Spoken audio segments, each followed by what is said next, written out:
A strong foundation goes a long way to building the character of a hockey player. A stability especially important in the Medicine Hat Tigers organization when a young man leaves home at a young age to pursue his dream.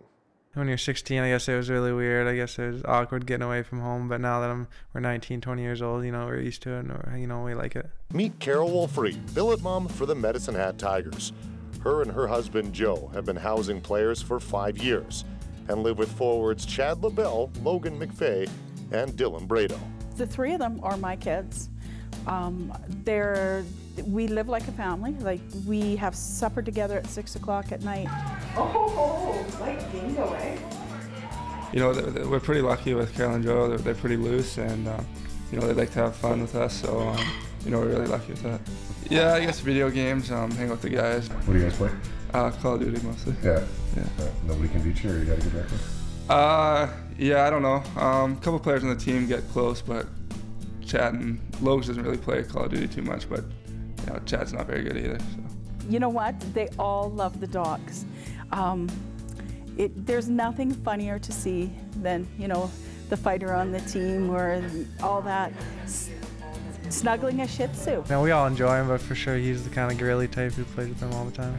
He's just the sweetest young man that you could meet. Very low-key, few words. And let's not forget the biggest hurdle for any parent of a teenage boy. One of the funny things is trying to feed them, trying to figure out what they want to eat, because when they come to you, they say, oh, we like to eat everything. That's not the case. That is so far from the case. Now, 3 are for Dylan, 2 are for Logan, and only 1's for Chad. I'm a severe diabetic, so when Dylan came to live with us, I had to change the way I fed him because, there was the carbs there and everything was pretty strict. I had to realize he was a 16-year-old kid and he needed to have the food that 16-year-old kids have. So we've adjusted. For the Woolfrey family, their journey in the early years was about finding stability through difficult circumstances. One of the things that happened in life is that we couldn't have our own children. The first year that we started billeting, they kept coming and going, and it started to be known as the Cottonwood Curse.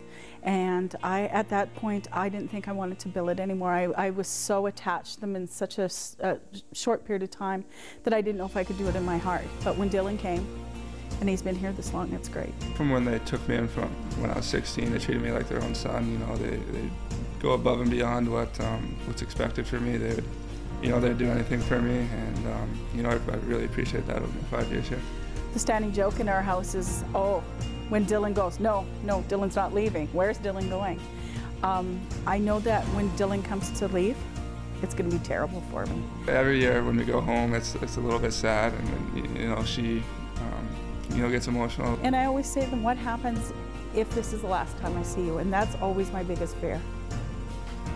It's going to be hard, but at the same time, we're still going to keep in touch. Their parents have brought them to a 16-year-old, 17-year-old. But the reward knowing that they've done the things that they love, given them all, that is satisfaction. For the WHL on Shaw, I'm Dave Dawson.